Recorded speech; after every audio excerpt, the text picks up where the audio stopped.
Centrale syndicale au président de la République dans un climat social sous tension malgré le pacte de stabilité sociale. Les syndicats ont exprimé de fortes attentes. Les différentes revendications seront détaillées dans ce journal. Détresse et appel au secours des Sénégalais établis en Afrique du Sud. Confrontés à une nouvelle vague de violences xénophobes, plusieurs d'entre eux réclament le rapatriement en urgence dans un climat de tension persistante.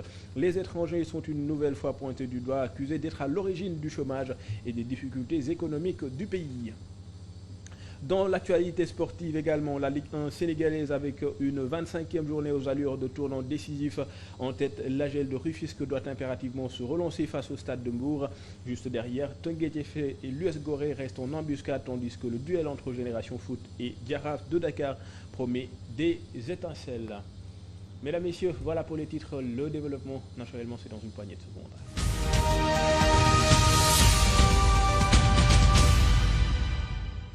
À l'occasion du 1er mai, les centrales syndicales ont remis leur cahier de doléances au président de la République, Bassirou Diomaye Faye, dans un climat social sous tension, malgré la signature du pacte de stabilité sociale face aux revendications exprimées dans plusieurs secteurs. Le chef de l'État appelle à renforcer le dialogue et à mutualiser les efforts pour améliorer les conditions des travailleurs. Comme le veut la tradition républicaine à l'occasion de chaque 1er mai, les centrales syndicales ont remis leur cahier de doléances au président de la République. Nous célébrons une fois encore la fête du travail dans un contexte économique caractérisé par des contraintes budgétaires persistantes. Cette conjoncture impose à tous un sens élevé des responsabilités. Cette année, la fête du travail est célébrée dans un contexte particulier, marqué par l'évaluation de la première année de mise en œuvre du pacte de stabilité sociale pour une croissance inclusive et durable. Des avancées significatives ont été enregistrées. L'état d'avancement très poussé des réformes du Code du travail et du Code de sécurité sociale comporte des avancées majeures. Malgré ces efforts, le climat social reste fortement perturbé. Les secteurs de la santé, de l'éducation et de la presse sont tous en ébullition. Cette situation est d'autant plus désolante que les points soulevés sont récurrents et avaient fait l'objet d'engagements pour le règlement de la part de l'État dans le pacte de stabilité sociale pour une croissance inclusive et durable. Selon les centrales syndicales, malgré la conjoncture économique, la résilience des travailleurs a des limites. Une économie solide repose forcément sur la consommation et la productivité des citoyens. Des populations qui vivent dans la précarité ne consomment pas. Et l'absence de consommation fragilise forcément l'économie. Ainsi, la précarité crée des tensions et des révoltes. Le président de la République appelle ainsi à des efforts concertés afin de respecter les 3 années de trêve convenues dans le cadre du pacte de stabilité sociale. Je réaffirme solennellement l'engagement de l'État à respecter ses engagements et ses obligations. Selon lui, l'année 2026 doit être celle de la consolidation des acquis et de réformes majeures en faveur du bien-être des travailleurs. Mamadou Konté, les centrales syndicales ont tour à tour décliné leurs doléances. L'UNSAS, par la voix de Yvette Keïta, alerte sur l'impossibilité de bâtir une souveraineté économique dans un contexte de précarité. De son côté, CNTS FC avec Modigo insiste sur le respect des engagements pris par l'État du Sénégal. Nous voulons très humblement vous signifier que la résilience des travailleurs a des limites. Vous le savez autant que nous. La souveraineté économique ne peut pas se bâtir sur la précarité sociale. En effet, une économie solide repose forcément sur la consommation et la productivité des citoyens. Des populations qui vivent dans la précarité ne consomment pas. Et l'absence de consommation fragilise forcément l'économie. Ainsi, la précarité crée des tensions et des révoltes. Cette année, nos demandes s'articulent autour des impératifs suivants. D'abord, la protection du pouvoir d'achat. Demandons le relèvement des pensions de retraite et une révision de la fiscalité sur les salaires pour redonner de l'oxygène aux foyers sénégalais. La situation est d'autant plus désolante que les points soulevés sont récurrents et avaient fait l'objet d'engagements pour le règlement de la part de l'État dans le pacte de stabilité sociale pour une croissance inclusive et durable. Aussi, au risque d'entamer notre crédibilité et la confiance des travailleurs, nous ne pouvons plus continuer à nous engager dans des pactes où les règles du jeu ne sont pas respectées. Lors de cette cérémonie, le secrétaire général du SYNPICS a interpellé le chef de l'État sur la situation préoccupante du secteur des médias, Moustapha Cissé, peut-être pour l'ouverture rapide d'un cadre de concertation avec les patrons de presse afin de trouver des solutions à la crise. Notre combat est celui de la vérité, de la dignité et du service public. Monsieur le Président, la nation vous regarde. L'histoire jugera les actes plus que les paroles. Agissez pour que la presse sénégalaise retrouve sa force et avec elle la vitalité de notre démocratie. Avant de terminer, je voudrais attirer votre attention sur les deux articles 112 et 158 du nouveau Code du travail déjà adopté en Conseil des ministres. Monsieur le Président, pour conclure, je voudrais exprimer le souhait sincère de vous voir accorder une audience aux patrons de presse en ou sans ma présence. Ce moment de dialogue direct serait une étape décisive pour renforcer la confiance et ouvrir la voie à des solutions concrètes. Dans le prolongement des revendications, le Front syndical pour la défense du travail a organisé un défilé unitaire. Les manifestants ont réaffirmé leurs exigences, appelant au respect des accords conclus. Le gouvernement, par la voix du ministre de la fonction publique, insiste sur la poursuite globale du dialogue social. En ce 1er mai, fête du travail, le Front syndical pour la défense du travail exige le respect des engagements du pacte de stabilité sociale à l'occasion du défilé unitaire réunissant plusieurs centrales syndicales. Le Front, sous la houlette de Mody Guiro, a réitéré ses revendications envers les autorités. Nous pensons que ce que nous voulons aujourd'hui, c'est de maintenir l'élan de dialogue. Vous le savez, les syndicats, leur arme ultime, c'est la grève. Mais la grève n'est pas en fait une fête. Ce que nous voulons, c'est montrer à l'État que les organisations syndicales tiennent à ce que les revendications qui sont posées sur la table puissent trouver des solutions. Nous ne disons pas que tout doit être réglé aujourd'hui et tout de suite. Mais nous pensons qu'il faudrait faire en sorte que des questions importantes, des avancées significatives soient enregistrées et pour le reste, définir un échéancier. Un an, jour pour jour, après la signature du pacte, des tensions subsistent. Mody Guiro et ses camarades déplorent l'absence de solution face aux urgences sociales. Il y a énormément de revendications parmi lesquelles nous avons la situation des travailleurs licenciés. Nous avons la généralisation de l'indemnité de logement.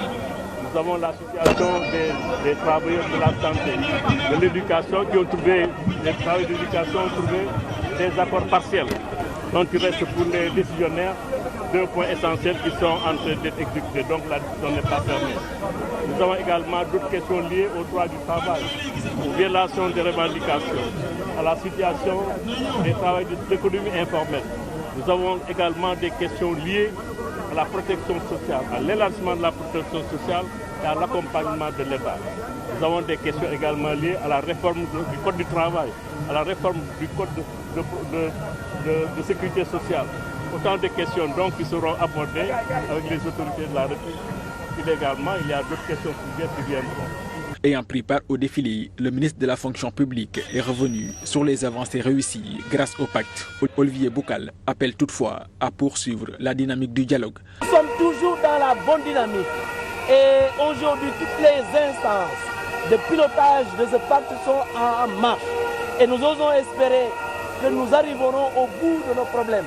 Oui, on ne pourra jamais dire qu'on éradiquera totalement tous les problèmes, mais il est clair que des solutions sont déjà en train d'être trouvées et nous continuons dans cette dynamique pour en tout cas trouver ensemble avec nos partenaires des solutions aux problèmes.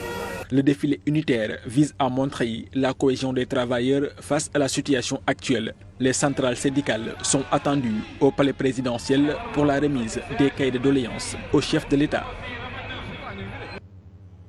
Autre foyer de tension, les travailleurs licenciés montent au créneau. Regroupés au sein d'un collectif fort de 30 000 membres, ils dénoncent des licenciements abusifs et réclament leur réintégration tout en brandissant la menace de nouvelles actions. D'habitude, la fête du 1er mai, c'était une fête, mais aujourd'hui, nous sommes en deuil. Si vous voyez les 3 cercueils, c'est le père, la maman et les enfants. Parce que derrière chaque travailleur, il y a une famille derrière lui. Si on licencie un Sénégalais, on tue une famille. Donc nous sommes là aujourd'hui, nous interpellons le président de la République, qui est notre seul et unique interlocuteur, de nous recevoir le plus rapidement possible pour nous exposer tout le drame social que ces Sénégalais sont en train de subir. Pourquoi il est notre seul interlocuteur? Il est le clé-voûte de la Constitution, il est le chef suprême de la nation. On a adressé des courriers au président de la République, à tous les 165 députés, à tous les ministres, mais jusqu'à présent, aucun ministre ne nous a reçus. Aujourd'hui, c'est un ultimatum que nous menons, que nous donnons au président de la République, à tous les ministres, aux secrétaires généraux, que si l'affaire des travailleurs licenciés n'est pas réglée, nous allons passer à la vitesse supérieure. Ce sera la justice ou la révolte, c'est aux autorités de choisir. Dans le secteur aéroportuaire, l'intersyndicale de la TSA exige la réintégration de ses agents licenciés et réclame également la réouverture des négociations sur l'accord d'établissement pour mieux préserver les acquis sociaux. 12 agents, tous des Sénégalais, 12 jeunes, tous des diplômés. Vous les recrutez pour un domaine aussi sensible, la sûreté. Après avoir passé leur formation, ils ont tous réussi leur formation. On les amène à la NACIM. Ils participent à la certification. Ils ont tous validé leur certification. Ces agents-là, après 2 ans de service, la direction générale TSA, sur la base d'un contrat qui sera quand même peut-être qui est à terme, et que la direction se base sur la base simplement d'un contrat qui est à terme, que ces agents-là doivent rester chez eux. Effectivement, en ce qui concerne le droit a été dit, c'est clair. Mais il est inconcevable, un agent de sûreté qui a eu à maîtriser l'environnement aéroportuaire, après 2 ans de service, vous lui demandez de rester chez lui. C'est intenable.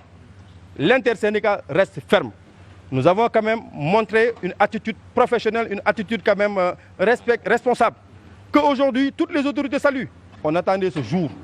On souhaite et on invite la direction générale de TSA à recevoir le plus rapidement possible l'intersyndicale pour pouvoir revoir la situation de TSA et essayer de réintégrer les 12 travailleurs qui aujourd'hui restent chez eux sur la base d'une simple affaire et que ces agents-là, écoutez, le contrat de travail de TSA, avec peut-être la haute autorité, je ne sais pas, va prendre fin ou est déjà arrivé à terme.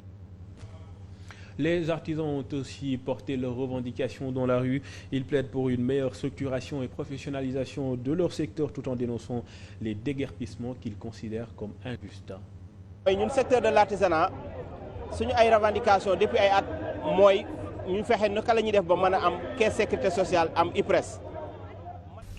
Il y a toujours eu des points de revendication dans le secteur de l'artisanat. La principale, c'est la création d'une caisse de sécurité sociale à l'IPRES, mais aussi avoir accès aux commandes publiques. Nous demandons aussi une formalisation dans le secteur et une revalorisation salariale. Notre syndicat est composé de travailleurs, mais aussi d'employeurs. Pour les chefs d'entreprise, nous demandons à ce qu'on leur facilite l'accès au financement pour aller vers l'industrialisation. En ce qui concerne les employés, nous réclamons de bons salaires. Ay salaires yu baax mais mën a am caisse sécurité sociale mën a am IPRES di mën a am accès ci banques yi bu ko defee ñu mën di am ay crédit ngir di mën di faj seen ay soxla waaw loolu bokk na ci ay doléances yi nga xam ne bokk na ci gën a jàmp bi ci des mooy mécaniciens yeeg menuisiers ñi nga xam daal seen liggéey ci. L'autre point, ce sont les déguerpissements tous azimuts, parce que les artisans ont besoin d'espace pour travailler, mais souvent ils sont victimes de déguerpissements. Sur ce point, nous sollicitons l'intervention des autorités. En bref, li nga xamante ni mën nañ ko tëgg ci doléances yi nga xam ne moom lañ indi pour secteur de l'artisanat. L'Union des travailleurs sénégalais employés par des Libanais tire également la sonnette d'alarme. Elle dénonce notamment l'absence de contrat et de bulletins de salaire, ce qu'elle assimile à des formes d'exploitation. Nos revendications sont, en premier, le bulletin de paie. Un travailleur ne peut pas espérer avoir un meilleur avenir tant qu'il n'est pas régularisé. Nous sommes des hommes et des femmes. Nous faisons à peu près plus de 4000 personnes, rien qu'à Dakar Plateau. Nous travaillons dans leurs maisons. Nous nous occupons de leurs maisons. En retour, qu'est-ce qu'on a? Rien du tout. Pas de CDI écrit, pas de bulletin de paie, aucune affiliation dans les caisses. Résultat, des avenirs non prometteurs, des conséquences désastreuses. Il y en a parmi nous qui ont 40 ans de service, qui courent toujours derrière un CDI écrit pour au moins bénéficier d'un IPRES, d'une retraite meilleure ou même d'un potentiel accès au crédit. Il faut que l'État exerce son rôle, à commencer par l'inspection du travail qui est notre autorité compétente. Nous avons mal jusqu'au plus profond de nous. Nous souffrons dans leur maison. À l'Assemblée nationale, la fête du travail a été célébrée sous le signe de la satisfaction. L'intersyndicale évoque un taux de satisfaction de 82% des revendications expliquant l'absence exceptionnelle de cahiers de doléances, tout en expliquant et en appelant à poursuivre les efforts. saa yu ñu daal di màggal feetum liggéey dañu daal di jagleel cahier doléance maanaam li ñu daal di xaara ni ñu daal di koy soppi ci pencum ndaw réew mi nag muy guleet ci taarix gi joxewuñu boobee këyit lu ko waral rek moo di seen liggéey daanaka téeméer goo jël liñ ite woon yëpp defal nañ leen ko ci juróom-ñeent fukk. ñu ngi wax waa Jolof ne leen seen doom monsieur le président Malick Ndiaye a bien travaillé. ñaari at El Malick Ndiaye ba mu ñëwee ci assemblée nationale ba tey nag bile banqaas coppite yu bari lañ fi daal di nemmeeku yëpp nag daal di wàccook code du travail. monsieur le président. bi nga yegsee ba léegi bari na ay coppite yoo xam ne indi nga ko bokk na ci. Traditionnellement, cette journée est rythmée par la présentation des cahiers de doléances. À l'hémicycle, pour la première fois, le personnel n'a pas sacrifié à cette tradition. Un satisfecit à hauteur de 90%, n'y étant pas étranger.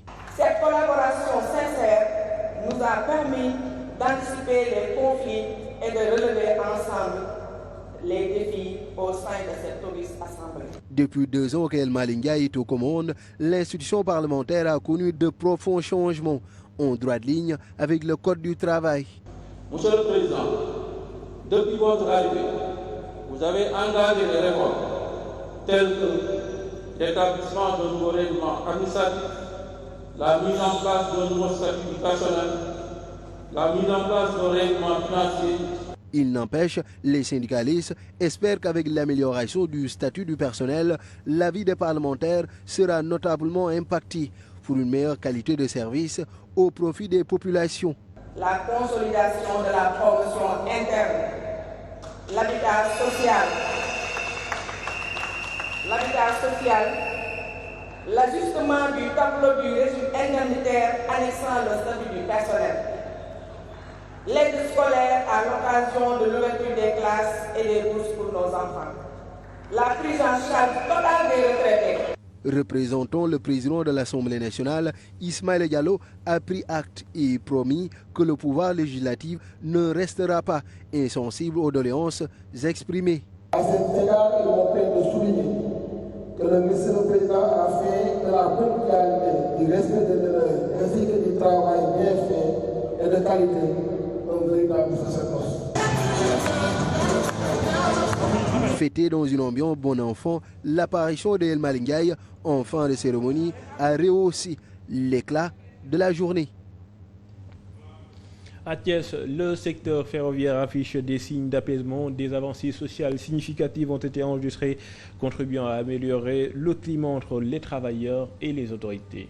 Beaucoup plus de satisfaction parce qu'on peut se rappeler l'année dernière, on avait à cette date beaucoup de revendications, notamment l'accord d'entreprise qui a été un enjeu clé, qui aujourd'hui est conclu avec plus ou moins une satisfaction donc, sur l'ensemble des points qui ont été soumis. Donc on peut noter quelques points tels que la prime de fidélité, donc, qui était vraiment une vieille sollicitation de la part des cheminots.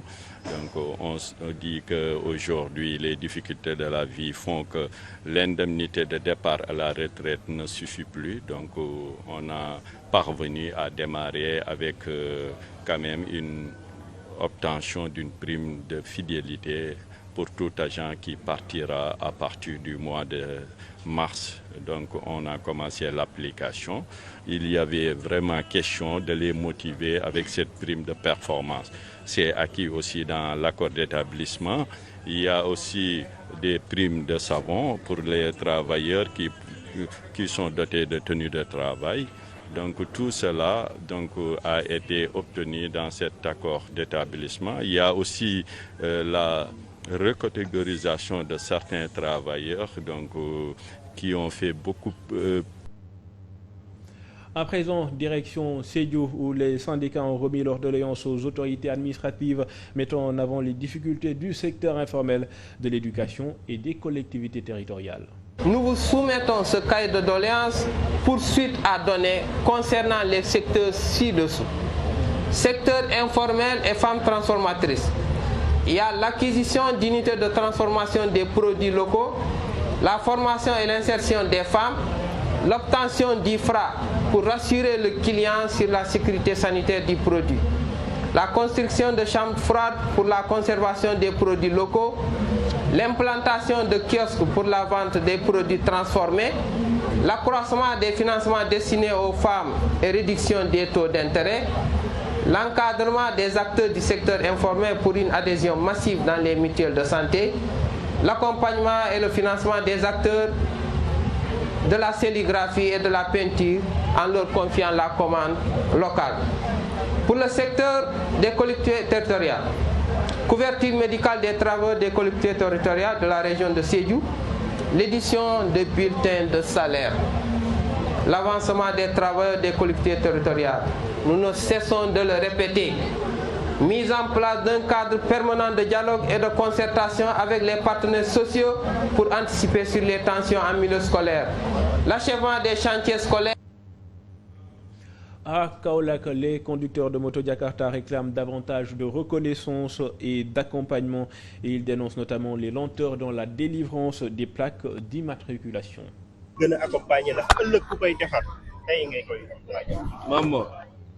Nous invitons les autorités à mieux accompagner les conducteurs de moto Jakarta ici à Kaolack parce que c'est un secteur qui englobe beaucoup de jeunes, mais aussi ces jeunes manquent d'accompagnement. Ce sont des jeunes qui travaillent avec la détermination et la rigueur. Maintenant, leur souhait, c'est de réussir. Donc, il faut les accompagner, notamment les encadrer par rapport à la délivrance des plaques. Il faut aussi reconnaître le secteur mais aussi faire la différence entre ces jeunes qui sont dans le secteur et ces derniers qui n'y sont pas. Et par rapport à l'identification de ces jeunes, il faut le faire. Et donc, j'invite les autorités, notamment celles de Kaolack, à mieux organiser le secteur, accompagner les jeunes. Et c'est le sens aujourd'hui de notre appel par rapport à cette journée de la fête du travail. De la population, c'est un 30 ans. Nous vous le disions dans les titres, les Sénégalais établis en Afrique du Sud lancent un appel urgent au gouvernement du Sénégal pour le rapatriement face à une recrudescence des violences xénophobes. Plusieurs ressortissants affirment être victimes d'agressions et d'intimidation dans un climat de tension persistante en cause des accusations récurrentes de certains Sud-Africains qui tiennent les étrangers pour responsables du chômage et des difficultés économiques du pays. Actualité sportive, la 25e journée de Ligue 1 sénégalaise s'annonce décisive dans la course au titre. AGEL de Rufisque leader est attendu au rebond, tandis que Teungueth FC US Gorée reste en embuscade. Le choc entre Génération Foot et le Jaraaf de Dakar promet également une confrontation en fort enjeu. Mesdames et messieurs, nous passons à présent à la revue de presse. Bonjour. La livraison de la presse quotidienne parvenue ce samedi revient largement sur la célébration de la fête du travail. Sont le soleil qui met en avant actes de doléances et promesses.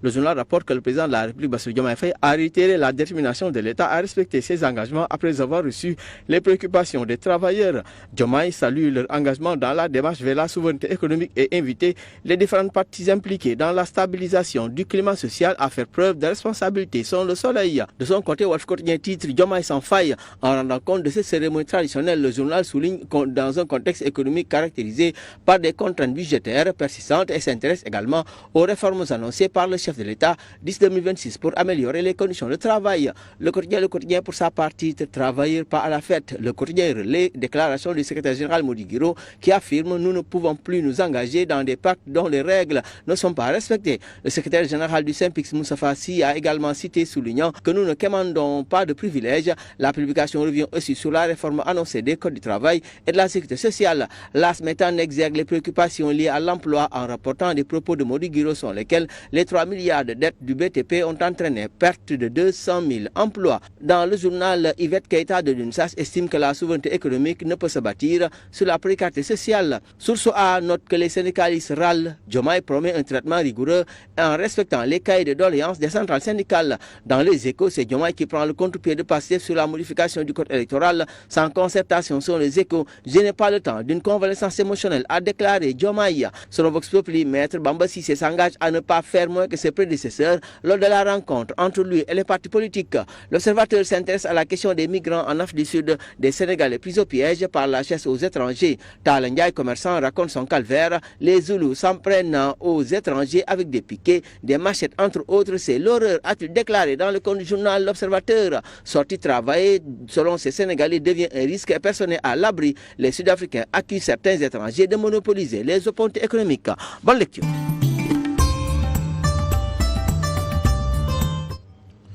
Mesdames, Messieurs, voilà qui met un terme à cette télévision en français. Merci. Rendez-vous à 14h pour le journal en Wolof.